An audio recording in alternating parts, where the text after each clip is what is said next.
कुछ समय पश्चात कुछ गांव वाले एक संत के साथ आते हैं।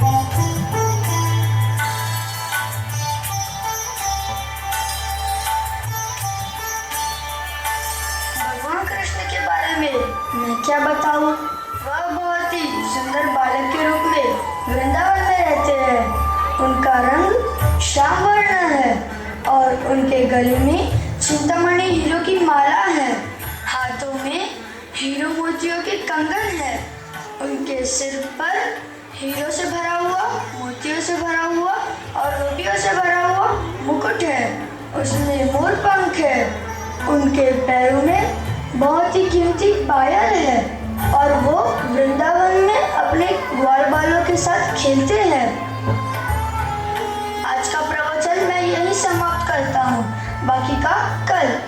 तत्पश्चात सभी गांव वाले चले जाते हैं, परंतु गोवर्धन चोर वहीं पे खड़ा रह के कुछ सोचता है। कृष्णा बालक इतने सारे गहनों के साथ वन में खेलते हैं। मुझे वहां जाना चाहिए और डकैती करनी चाहिए।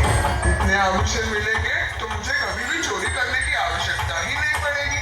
कुछ समय सोचने के पश्चात गोवर्धन संत के पास जाता है और उसके गले पर खंजर रख के बोलता है, ये साधु सच बता, जो तूने अभी बताया कि बालक कृष्ण इतने सारे आभूषण के साथ वन में खेलते हैं, क्या ये बात सच है? ये बात सच है। क्या नाम बताया कि तूने उस जगह का और उस बालक का? वृंदावन और कृष्ण। सच में वो अलंकार से सुशोभित होता है? हाँ हाँ भाई हाँ। ठीक है, मैं छोड़ देता हूँ।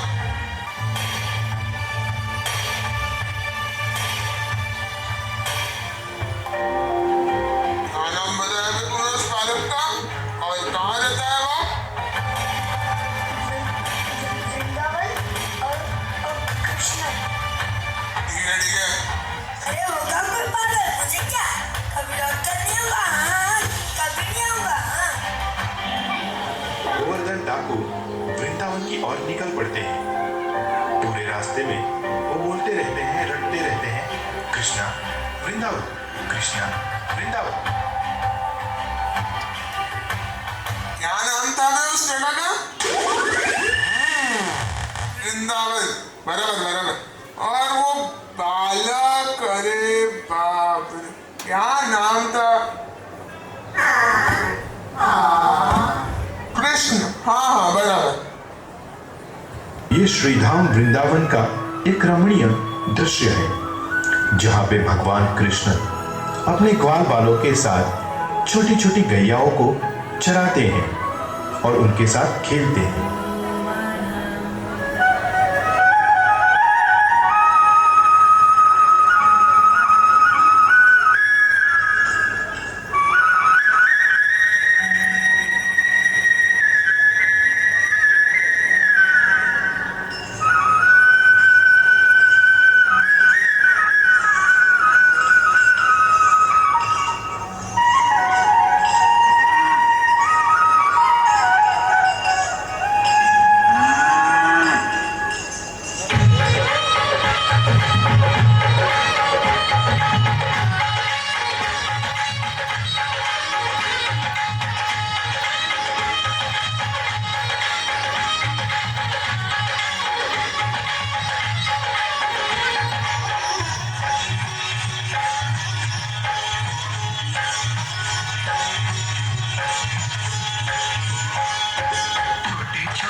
कुछ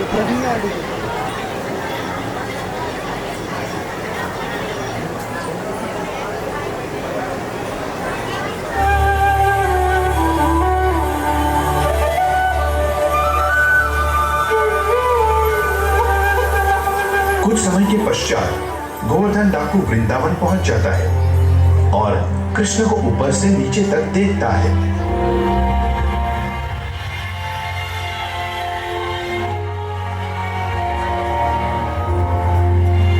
ए बालक, इधर आओ। तुम्हारा नाम क्या है? लोग मुझे कृष्ण कहते हैं, कोई मुझे श्याम सुंदर कहता है, मेरी मैया मुझे गोपाल कहती है और राधा रानी मुझे। बस बस, ठीक है ठीक है।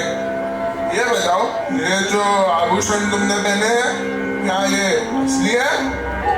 हाँ, पर तुम्हें क्यों बताओ? गोवर्धन डाकू कृष्ण को आभूषण देख के चकित हो जाता है और एक एक आभूषण को ध्यान से देखता है। हाँ, यही है कृष्ण। ए बालक, क्या तुम मेरे पास आओगे? नहीं, मैं ऐसे किसी के पास नहीं जाता। कृष्ण, अगर तुम मेरे पास आओगे तो मैं तुम्हें कुछ दूंगा। तुम्हें खाने में क्या पसंद है? मुझे तो मक्खन भाता है, पर तुम्हें क्यों बताओ? मैं तुम्हें मक्खन दूंगा, मेरे पास आओ ना। मक्खन तो मुझे केवल गोपियों का और मैया यशोदा का ही भाता है। आ जाओ ना कृष्ण। पहले बताओ, तुम कौन हो और यहाँ क्यों आए हो?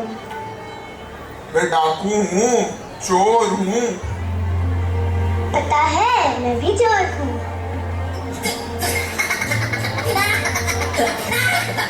नहीं, ये नहीं हो सकता। तुम तो कितने प्यारे हो, कितने सुकोमल हो। तुम क्या किसी का चुराओगे? सोच लो, कहीं तुम्हारी चोरी ना कर लूं। ए बालक, क्या तुम मुझे अपने आभूषण दोगे? क्या? नहीं, मैं नहीं दूंगा, मैया गुस्सा करेगी। दे दो ना। ठीक है, ले लो। कृष्ण को देखते देखते डाकू उसके सारे आभूषण निकाल लेता है।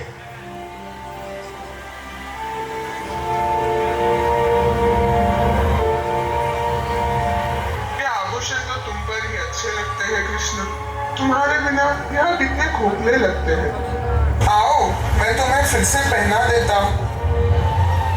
बस बस, अब मैं जाता हूँ। मेरी मैया मेरी राह देख रही होगी। नहीं कृष्ण, तुम मुझे छोड़कर मत जाओ। नहीं नहीं, मुझे जाना होगा। फिर वादा करो कि कल तुम फिर आओगे। ठीक है, आऊंगा। अगले दिन गोवर्धन भगवान कृष्ण को मिलने जाते हैं। कृष्ण अब तक नहीं आया, अभी तक नहीं आया। आज उसके आते से ही मैं उसके सारे आभूषण ले लूंगा। लेकिन अगर वो नहीं आया तो? नहीं, उसने मुझसे वादा किया है, वो जरूर आएगा। कुछ समय के पश्चात कृष्ण आते हैं। कृष्ण को आता देखकर गोवर्धन खुश हो जाता है और उनको जाकर आलिंगन कर लेता है। तुम आ गए कृष्ण, कितनी देर लगा दी तुमने। आओ, मेरे पास आओ। तुम कितने सुंदर हो कृष्ण। मैं तुम्हारे आभूषण ले लूं? नहीं नहीं, ये तो मैया यशोदा ने मुझे पहना है। अगर तुम इसे ले लोगे तो मैं घर कैसे जाऊंगा? मैया गुस्सा करेगी। दे दो ना कृष्ण। ठीक है, ले लो। गोवर्धन कृष्ण के गहने ले लेते हैं। फिर कुछ समय के बाद फिर उन्हें पहना देते हैं। ऐसा कई दिनों तक चलता रहा। गोवर्धन प्रतिदिन गहने उतारते और उनको पहना देते। एक दिन कृष्ण बोले, बस बस, यह तुम रोज क्या करते हो? मुझे रोज बुलाते हो, मेरे आभूषण ले लेते हो, फिर पहना देते हो। बस, अब मैं नहीं आऊंगा, मैं जा रहा हूँ। कृष्ण, मुझे छोड़कर मत जाओ। मैं यहाँ कांच के टुकड़ों के लिए आया था, पर मुझे तुम मिल गए। अब मैं तुम्हारा सेवक बनकर जीवन व्यतीत करना चाहता हूँ कृष्ण। कृपया मुझे क्षमा कर दो, मुझे छोड़कर मत जाओ कृष्ण, कृष्ण मत जाओ। चुरा लिया ना तुम्हारा दिल, कहा था ना मैं भी चोर हूँ। उसी तरह परम भगवान, परम सुंदर भगवान श्री कृष्ण के दर्शन के कारण वो डाकू बहुत बड़े संत बन गए और हमेशा के लिए वृंदावन में बस गए।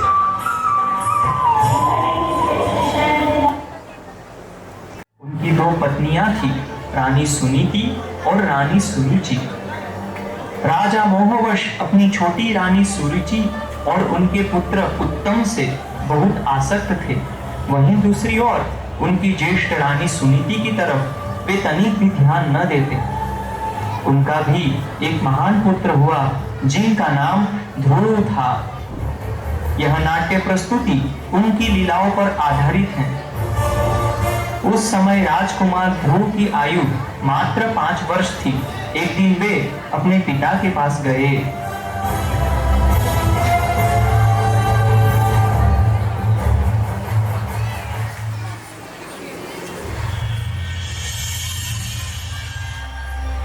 पिताजी, पिताजी। अरे हाँ पुत्र, क्या हुआ? पिताजी, आप मुझ पर ध्यान क्यों नहीं दे रहे हैं? क्या हुआ पिताजी? ध्रुव, ध्रुव मेरे पास मत आओ, मैं गेस्ट हूँ, जाओ यहाँ से। इस पर अपना समय बर्बाद मत करो मेरे स्वामी, वह आपके ध्यान के योग्य नहीं है। पिताजी, क्या आप मुझे अपनी गोद में नहीं बिठाएंगे? नहीं, क्योंकि तुम उसके योग्य नहीं हो। अगर तुम्हें महाराज की गोद में बैठने का अधिकार चाहिए तो जाओ, जाकर भगवान विष्णु की घोर तपस्या करो। अगर तुम्हारी तपस्या से प्रसन्न होकर भगवान प्रकट हुए तो उनसे यह वरदान मांगना कि अगले जन्म में तुम मेरे गर्भ से जन्म लो, तभी तुम अपने पिताजी की गोद में बैठ सकते हो। ध्रुव अपने पिता को इस अपमान पर मौन देखकर अत्यंत दुखी होते हैं और वहां से शीघ्र अपनी मां रानी सुनीति के पास चले जाते हैं। 5 वर्ष की आयु वाले बालक के लिए यह समझना कठिन था कि उनकी दूसरी माता सुरुचि ने उनके साथ ऐसा व्यवहार क्यों किया। सभी प्रश्नों का उत्तर वे अपनी माता से प्राप्त करना चाहते थे।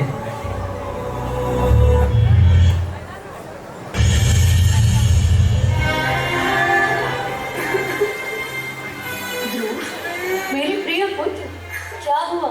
क्यों रो रहे हो? क्या तुम्हारी किसी से लड़ाई हुई? बोलो पुत्र, बोलो पुत्र, बोलो। मैं बताती हूँ महारानी। जब राजकुमार ध्रुव महाराज की गोद में बैठना चाह रहे थे, तब महारानी सुरुचि ने उन्हें बहुत कठोर वचन बोले। माँ, पिताजी मुझे प्रेम नहीं करते हैं, मुझे अपनी गोद में भी नहीं बिठाते हैं।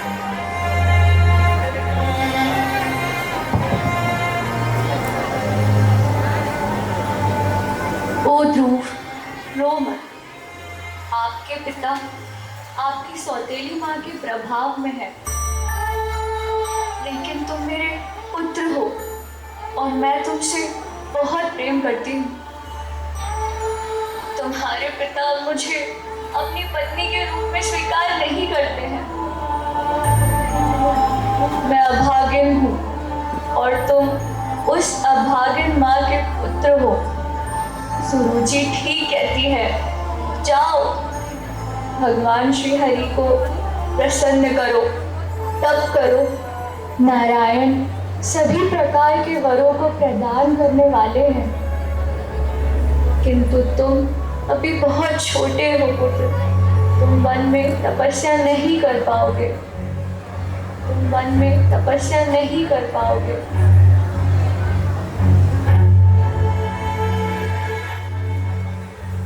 राजकुमार ध्रुव कभी अकेले महल के बाहर नहीं गए थे। आज वे अपने राज्य से दूर घने वन में अकेले जाने का निश्चय कर लेते हैं। उनमें क्षत्रिय के गुण विद्यमान थे, भय और शोक से रहित वे अब क्रोध से लाल हो गए थे।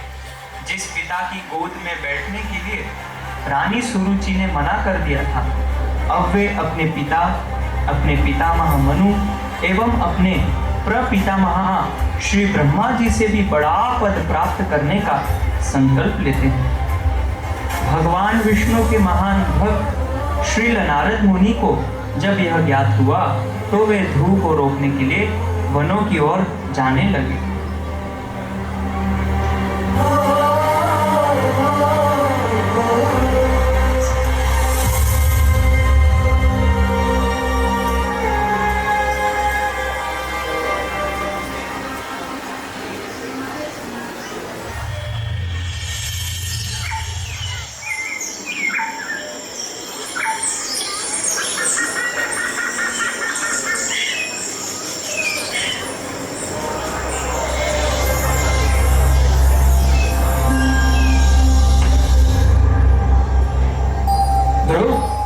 मैं तुम्हारी स्थिति जानता हूँ, लेकिन तुम्हें अपने पिता द्वारा किए गए अपमान को गंभीरता से नहीं लेना चाहिए।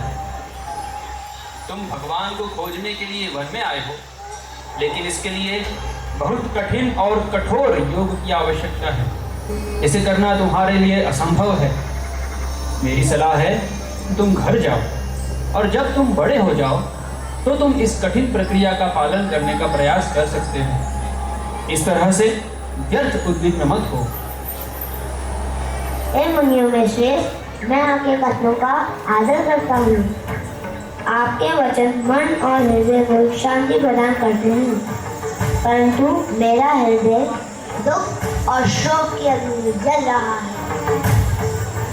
मैं अंधकार से ढका हुआ हूँ। आपके प्रवचन से मेरा निर्णय नहीं बदलेगा। यदि आप भगवान के विषय में कुछ जानते हैं और आप जानते हैं कि मैं भगवान के कैसे दर्शन कर सकता हूँ, तो कृपया मुझे बताएं, नहीं तो यहाँ से चले जाइए।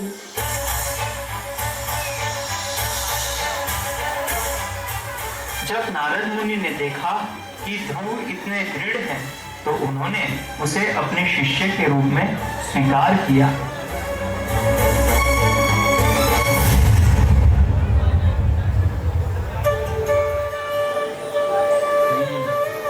तुम्हारी इच्छा शुद्ध है, मैं तुम्हारा मार्गदर्शन अवश्य करूंगा, लेकिन पहले तुम्हें कठोर तपस्या करनी होगी और श्री भगवान के पवित्र नाम का जप करना होगा। मैं तत्पर हूँ गुरुदेव। आपके आदेश अनुसार मैं हर कार्य पूरा करूँगा। तो चलो प्रारंभ करते हैं लोग।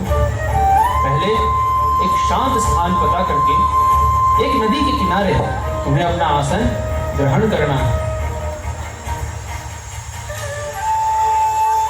अब कृपया इस मंत्र का उच्चारण करो लोग। ओम नमो भगवते वासुदेवाय।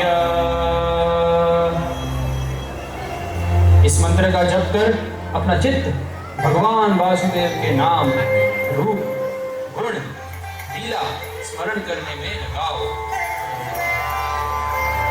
ओम नमो भगवते वासुदेवाय। ओम नमो भगवते वासुदेवाय।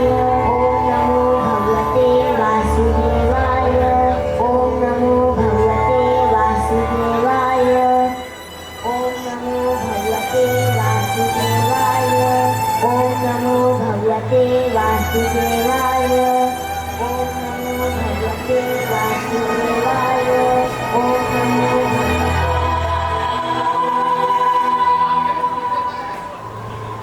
राजकुमार ध्रुव ने भगवान को पाने के लिए कठोर तपस्या की।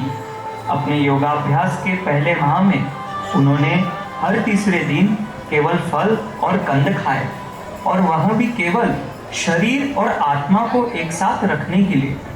दूसरे माह में ध्रुव महाराज ने हर 6 दिन में केवल एक बार भोजन किया, और उन्होंने केवल सूखी घास और पत्ते खाए।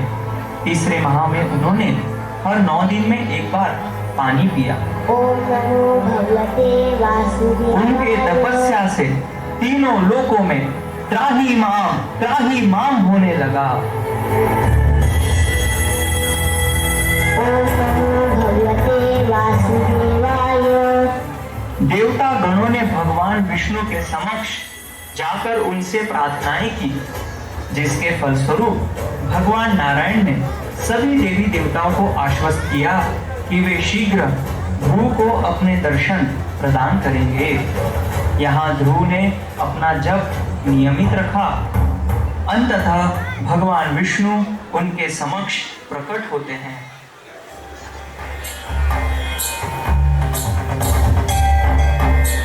प्रिय ध्रुव, तुम्हारी भक्ति ने मुझे प्रसन्न किया है। मैं तुम्हें अपने शंख पांचजन्य के स्पर्श से आशीर्वाद देता हूँ। यह तुम्हारे मन, शरीर और आत्मा को शुद्ध कर देगा। हे भगवान, मैं इस आशीर्वाद के लिए सदैव आभारी हूँ। आपके स्पर्श ने मेरी चेतना को जागृत कर दिया है और मैं इस क्षण को कभी नहीं भूलूंगा। स्मरण रखो ध्रुव, यह शंख तुम्हारे हृदय में मेरी उपस्थिति का सूचक है। जब भी तुम इसकी ध्वनि सुनो तो यह जान लो कि मैं तुम्हारे साथ हूँ। मैं सदैव तुम्हारा मार्गदर्शन करूंगा और तुम्हें रक्षा प्रदान करूंगा। मैं तुम्हें वरदान देना चाहता हूँ। मांगो ध्रुव, मांगो। तुम्हें क्या चाहिए? हे प्रभु, मैं धन या शक्ति नहीं, अपितु आपके चरण कमलों में स्थान प्राप्त करना चाहता हूँ।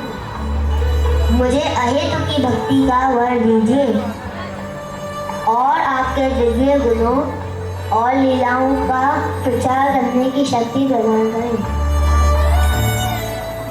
तुम्हारी इच्छा पूरी हो गई है प्रिय पुत्र ध्रुव।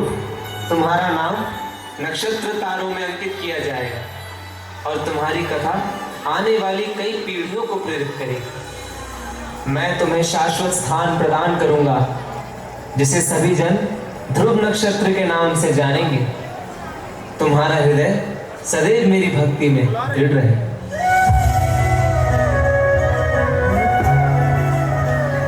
उठो प्रिय पुत्र, तुम्हारी तपस्या सफल हुई है। जाओ, अपने राज्य में लौट जाओ। धर्म और न्याय के साथ शासन करो। स्मरण रखना कि मैं सदैव तुम्हारे साथ हूं।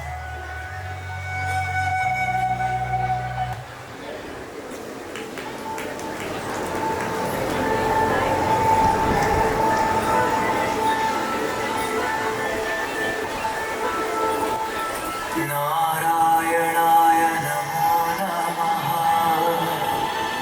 वासुदेवाय नमो नमः। नारायणाय नमो नमः, वासुदेवाय नमो नमः।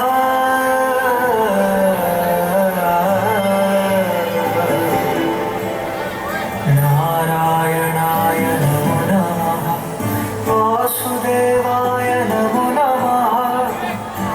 आज तुमने दिए दर्शन अपने प्रिय, हर पल हर दिशा